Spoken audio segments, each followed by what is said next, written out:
Et bonne nouvelle pour tous les entrepreneurs africains. La FAFED, Fondation africaine pour l'entrepreneuriat et le développement économique, nous dit qu'il est possible d'entreprendre avec 0 francs. Des détails tout de suite dans cette édition. Et puis ce mardi à Abidjan s'est tenue la rencontre annuelle d'échange entre la Banque africaine de développement et le corps diplomatique accrédité en Côte d'Ivoire.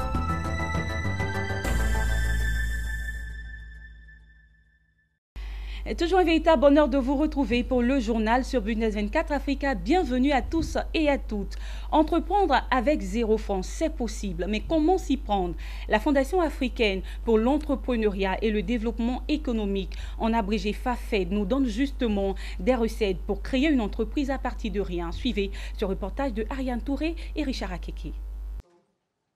Plus qu'un concept, entreprendre à 0 francs, EZF est une solution offerte à tout porteur de projet en manque de financement.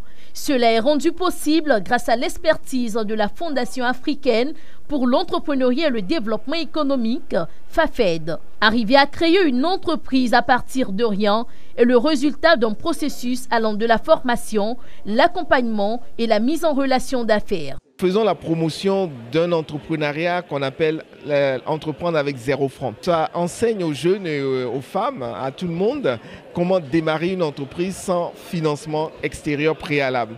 Donc nous avons aujourd'hui formé près de 50 000 jeunes à travers 10 pays et on a environ 52% qui démarrent leur entreprise sans aucun financement extérieur après la formation. La FAFED, par son approche entreprendre à 0 francs, est une solution crédible pour le développement de nos pays et pour la réduction du chômage des jeunes. EZF entreprendre à 0 francs se résume en 4 niveaux. Débutant, intermédiaire, avancé et expert. Il s'étend sur des modules métiers que sont EZF dans l'agricole, EZF dans le numérique ainsi que la communication. La FAFED m'a permis aujourd'hui de réaliser ce que je suis. Je suis parti de 0 francs. J'ai créé une entreprise qui aujourd'hui qui fonctionne bien, qui emploie jusqu'à 25 personnes. Voilà. Et ça c'est le fruit. Je suis un fruit pur même de la fondation FAFED. Voilà. Donc tout ce qui est, je conseille aux gens, aux jeunes quand même de s'investir dans l'entrepreneuriat. Il ne sert à rien de remplir les salons et puis d'attendre que papa vienne nous donner 100 francs pour manger. Il faut entreprendre. Quand vous avez une idée, vous n'arrivez pas à la développer, approchez-vous des sachants quand même pour vous aider à développer vos idées et cela vous permettra quand même de réaliser une entreprise, un avenir très, très meilleur. La formation nous donnait des stratégies pour partir de 0. C'est-à-dire on pouvait être intermédiaire entre les producteurs et les consommateurs pour pouvoir vendre. Donc on pouvait juste ajouter quelque chose et faire des marges là-dessus. Et progressivement, on part maintenant, après la première étape, on part à une seconde étape où vous-même vous devenez acteur même de l'activité. Et donc c'est comme ça, est-ce que moi également, je suis partie de la revente des produits à rentrer comme acteur même de l'activité. Pour entreprendre à 0 francs, je pense bien que c'est le meilleur des concepts. Ça paraît utopique pour certains, mais ce n'est pas nouveau. Puisque lorsque vous arrivez par exemple à Djamé, les jeunes filles qui prennent des sachets d'eau peut-être à 500 francs, quelqu'un revend à 1000 francs, tout ça c'est de l'entrepreneuriat à 0 francs. La formation africaine pour l'entrepreneuriat et le développement économique, FAFED, veut favoriser le développement des nations africaines par l'entrepreneuriat des jeunes et des femmes et l'entrepreneuriat avec la méthode EZF, entreprendre à 0 francs. Parce que seul la mort peut voler les projets d'un guerrier dans le calendrier d'un brouilleur, il n'y a pas jour férié. Il s'est tenu ce mardi à Abidjan la traditionnelle rencontre annuelle d'échange entre la BAD, Banque africaine de développement, et le corps diplomatique accrédité en Côte d'Ivoire. Une rencontre au cours de laquelle Akinwumi Adesina, président de la BAD, a fait le bilan de ses activités et de son institution. Les AGFAV, 5 priorités en Afrique, entre autres, nourrir, éclairer, industrialiser l'Afrique et surtout les perspectives d'augmentation du capital de la banque étaient au menu de ces échanges. Mon désir Nascimento et Maruseri nous en parlent. Vous savez que pour moi, c'est toujours une joie d'avoir cette interaction, cette déjeuner avec les ambassadeurs. C'est très important de montrer la direction de l'Afrique, les perspectives sur l'Afrique, le travail qui a été fait, les résultats qui ont été que nous avons eus, et finalement de voir quels sont les partenariats nécessaires pour accélérer le développement de l'Afrique. C'est une rencontre annuelle entre la Banque africaine de développement BAD avec les ambassadeurs de ces pays membres accrédités en Côte d'Ivoire. L'objectif étant de faire le bilan des avancées enregistrées à la fin de chaque année. Et pour l'exercice, le docteur Akiwumi Adesina, président de la Banque africaine de développement, s'est voulu rassurant quant à l'impact des actions de la Banque africaine de développement sur la vie des populations. L'Afrique marche. L'Afrique marche et ça marche bien. Si vous prenez au niveau de le taux de croissance économique de l'Afrique, le taux de croissance de PIB de l'Afrique en 2018 était 4,1%. Si vous prenez la perspective, les projections que nous avons faites pour cette année, ça sera 4%.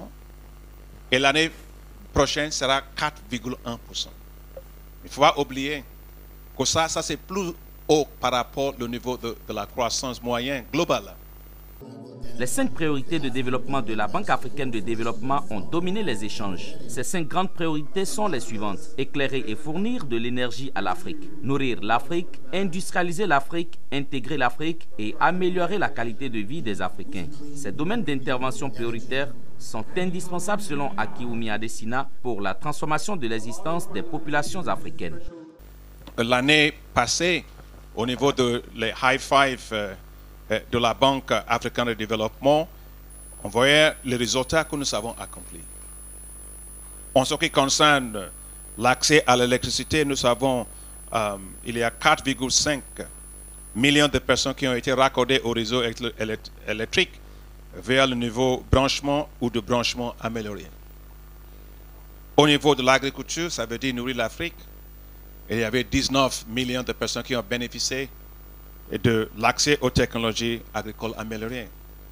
En ce qui concerne l'industrialisation de l'Afrique, 1,1 million de personnes ont bénéficié d'investissements du secteur privé. En ce qui concerne l'intégrer l'Afrique, 14 millions de personnes ont eu accès à des services améliorés de transport à la faveur de cette priorité. Et enfin, 8 millions de personnes ont bénéficié d'un meilleur accès à l'alimentation en eau et assainissement. Autre point abordé au cours de cette rencontre entre la BAD et le corps diplomatique accrédité en Côte d'Ivoire, le président de la Banque africaine de développement a souhaité une augmentation du capital du Fonds de développement de la BAD. Il compte sur les diplomates pour faire un plaidoyer dans leurs pays respectifs.